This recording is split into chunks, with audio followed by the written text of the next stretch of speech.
Thank you all so much for being here, and thank you to Alice and the Beverly Hills Public Library for making this possible. I know it was quite an effort to bring it to you all, and I'm really excited to be able to share it. And as I had mentioned to Alice when we spoke the other day, I have a few images, and I kind of want to walk you through the why and the how of making the film, and then open it up to any questions that you might have. But I think this is kind of a good starting point, is to talk about really the reason why I made the film. So I'm going to share my screen. And if somebody can just nod and let me know if you can see my screen, because I'm not, yes, is there a thumbs up there? Because I think I am seeing that Alice is highlighted there. So I just want to make sure you guys can see. So this is my grandmother, who was really my role model, my inspiration. I was approaching 50 as she was approaching 100. And I think that 50-year mark is a pretty big year for many people. It's that half-century mark. And I was really looking for positive role models. And this was about 10 years ago, and looking for positive role models of aging and just not finding them in the media. Now I think there's more of that, but there certainly wasn't at the time. And here was my grandmother, who was almost 100 years old, and really just so vibrant, so amazing, still going to the gym. And she didn't start working out until she was 80. So just for those of you that it's never too late to start working out, she had a phrase, move it or lose it. And I still think of that today when I feel like I'm too tired to go work out or go for a walk.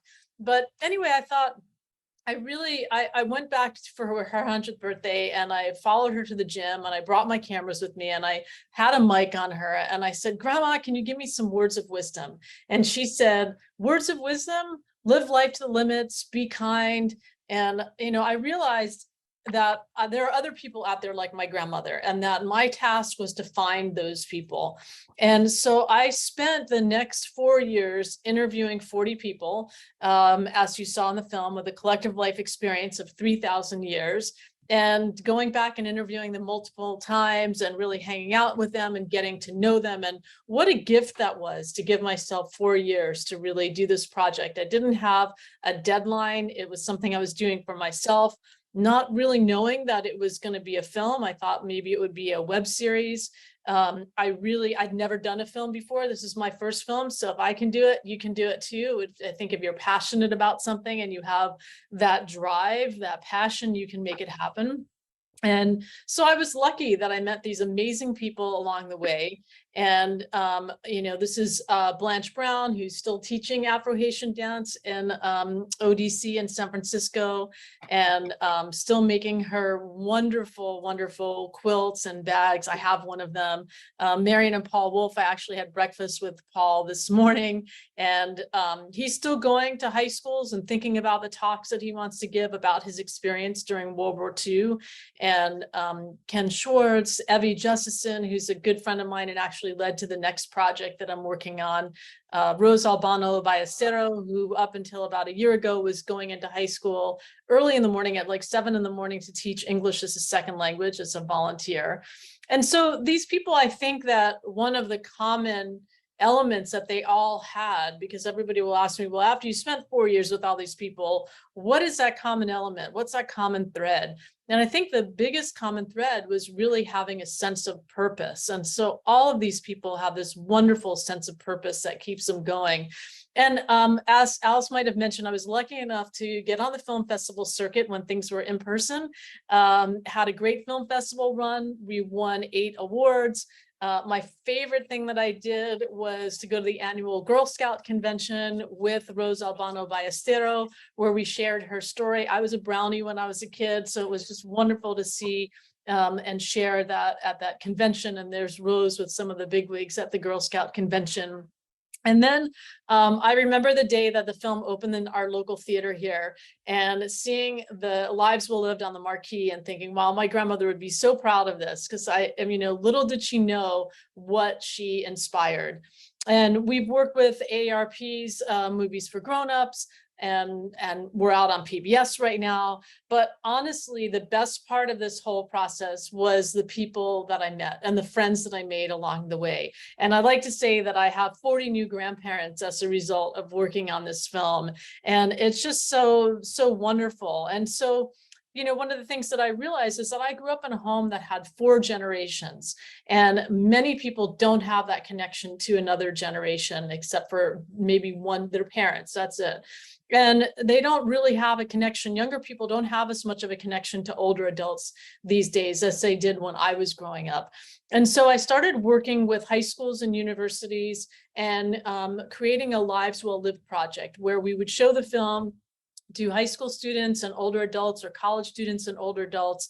And then they would use the questions that I formulated for everyone. That I had about 20 questions that were standard questions that I gave everyone, and they would get to know each other using these questions. It was a bilateral communication that went back and forth.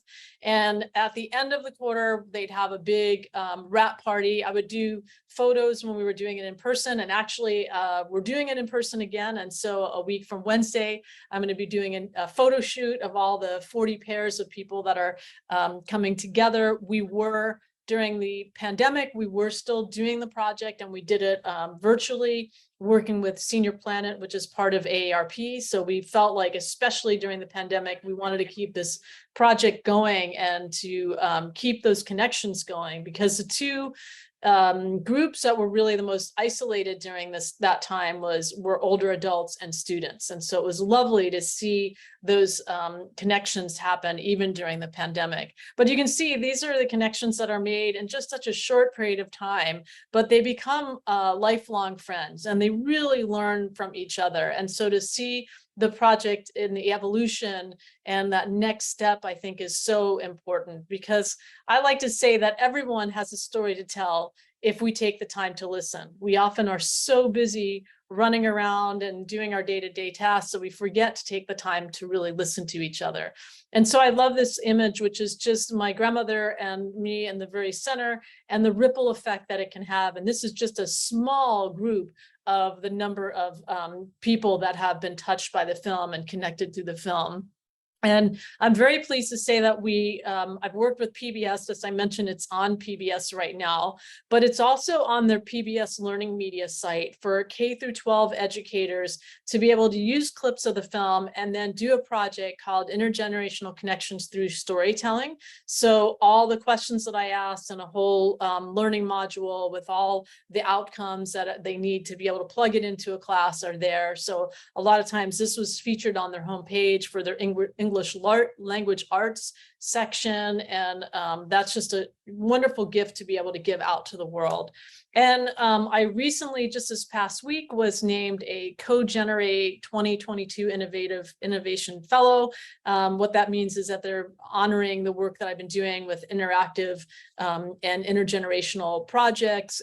This particular project that I'm working on next is about voting and connecting older adults with students who the League of Women Voters is going into high schools and trying to encourage seniors to register or pre-register to vote, and completely nonpartisan. It's all about your vote matters and your vote counts. And so I, again, love that intergenerational connection that's happening.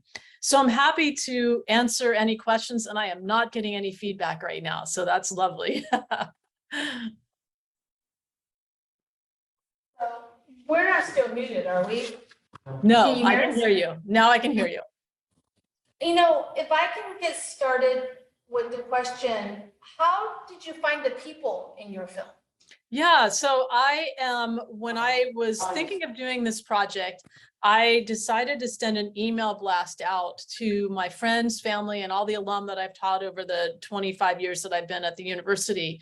And I just simply said, here's a 1-minute clip of my grandmother working out at the gym.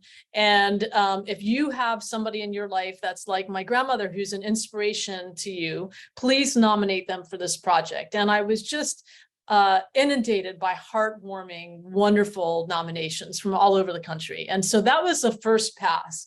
And then when I realized that I was going to actually create a film, I really looked at who had I interviewed and where were the gaps. Like, it was very important to me to tell the story of somebody that had been interned during World War II because they were Japanese American. And so there were certain stories that I really sought out because I wanted to make sure that I had a diverse group of voices that were being told in the film. So the first pass was recommendations from people and nominations. And then the second pass was really looking at, okay, now I'm making a film. And what do I need to really make this a more well-rounded piece? Okay. Did you have a question, Sandra? Yes. What did you learn from the subjects you interviewed? Yeah, I think that as I mentioned before, having a sense of purpose is so vitally important. And I think that that is true at any age. And I also think that your sense of purpose can change over time. So I think that that was another thing to kind of learn from all these amazing people that I interviewed, is that they all had something that they really look forward to doing every day, and that definitely changed over time. For example, Lou Tadone, who's the first person featured in the film, he was a pediatrician for years, and the last 20 something, almost 30 years of his life, he made fresh mozzarella every day for his daughter's deli, so that was a different sense of purpose. And so I think that, like for Paul Wolf, he was an architect and a teacher, an educator. He's still an educator because he's still going into high schools and talking about his experience, but it's a slightly different sense of purpose, because now his sense of purpose is really to not have history repeat itself, and to educate people about discrimination and what we can do to not, just educating about what it means to be discriminated against. And so his sense of purpose has changed. And I think for me, sometimes we get so locked into, this is what I do and this is who I am, and we often are defined by our job, in quotes. And when that changes, or when somebody retires, their sense of identity is a little bit lost. And so I think figuring out what your sense of purpose is and allowing for the flexibility that it will change over time is really important.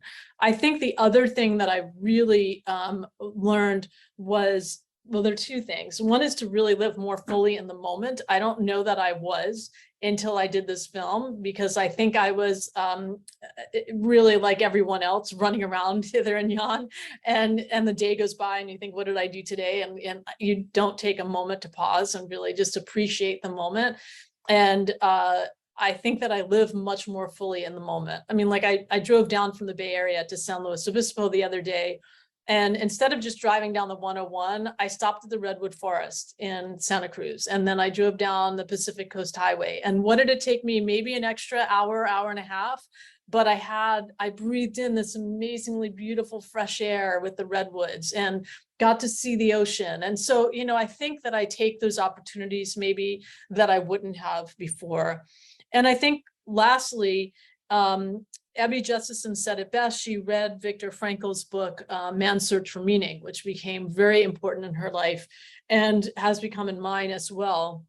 And, what she got out of it, which I also agree, is that, there are many times in life where we can't change the things that are happening around us, but what we can change is our attitude about it. And I think especially the pandemic certainly was, one of those things that affected all of us. So we couldn't do anything about that. But I think that remembering that, and remembering the stories of resilience of all these amazing people that I interviewed. And I mean, there are days like everyone else that I wake up on the wrong side of the bed. And then, as my mom would say, I give myself an attitude adjustment. And I think that was an important lesson to learn. Okay. Do you have a question? No? You have a question? No, I just say it was fabulous. Yeah, it was Thank you. No question. It was so enlightening. Right, I didn't have any questions. It was years of wisdom and knowledge. Right. Thank you for sharing Thank all you of so that. much. Well, I do have one last question. I know you have mentioned in your bio that you're working on a feature-length film about celebration of love. Can you tell us a little bit more about that? Absolutely. I thank you for asking about that. I think that one of the things that I really enjoyed when I was doing the Lives Well Lived film was when people would talk about meeting their partner, and whether it was 5 years or 50 years ago, you could literally see the twinkle in their eye. I mean, and you could just see them going back to that moment. And I love the differences in how people describe that moment and describe why they're with the person that worth. And I think that my favorite is Emmy and Bob talking about, Emmy says, well, then I found my soulmate, and Bob says, yeah, there's this beautiful blonde babe. And, it's so funny how we remember those moments. But the reality is, I think for those two is that they are different, but they relish their differences and they make that their strength. And I think that they are, they allow each other to do the things that they enjoy doing, and then they come together. And so I think, we all want to have love in our lives. And I think that looking at those relationships and what does that mean? And I think also on the flip side of it, you have Lou Tadone, who never wanted to marry again. And then you have CL and Ed, who met later in life and had this wonderful romance. And so I think, it can run the extreme. And I think to really spend some time focusing on that, I think is an important thing. I have to say, any film that I do has to have a positive message, because that's just who I am. I'm positive, I'm upbeat, and I live, eat, and breathe whatever I'm working on. So I can't imagine working on something that's really depressing. It has to be something that lifts me up ultimately. And so that was why the love piece is there. So.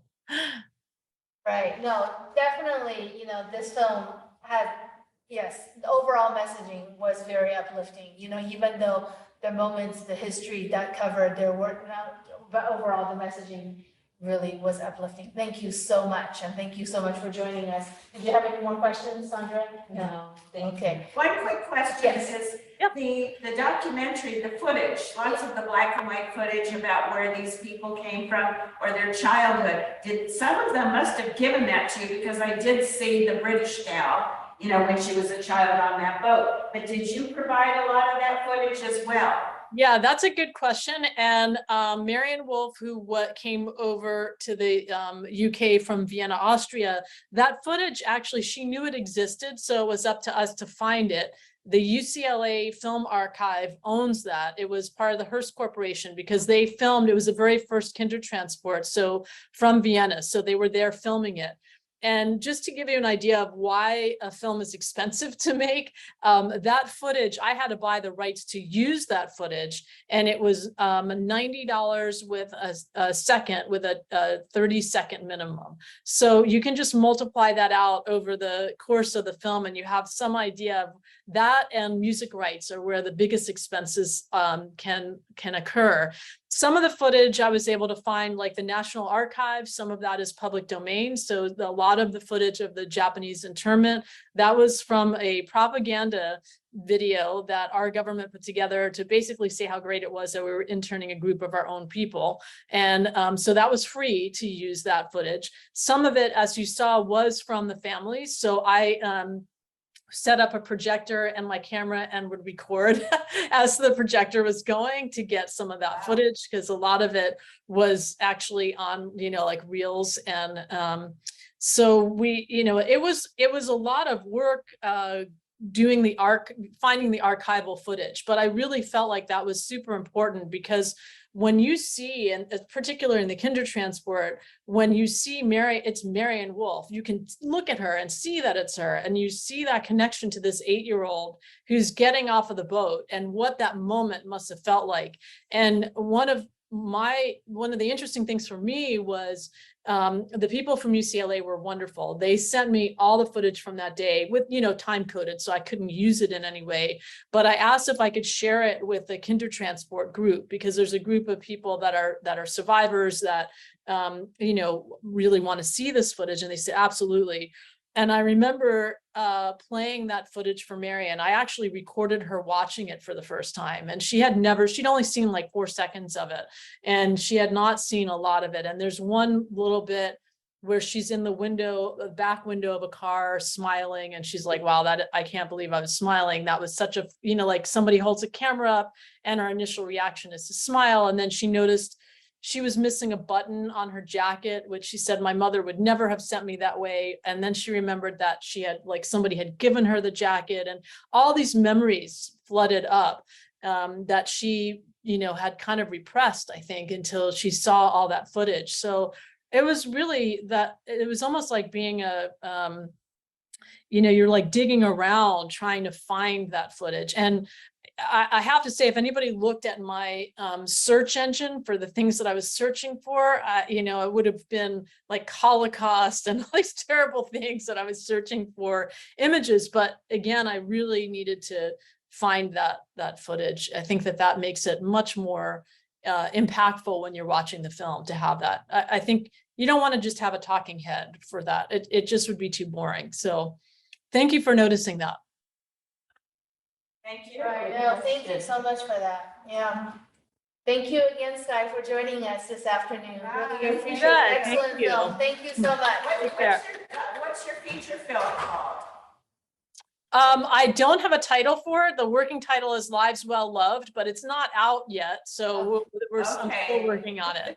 Well, please keep in touch and keep us posted, please, Will okay? do, will do. Thank you. All right. Bye, everybody. Okay, take care. Thank you. Bye. Bye.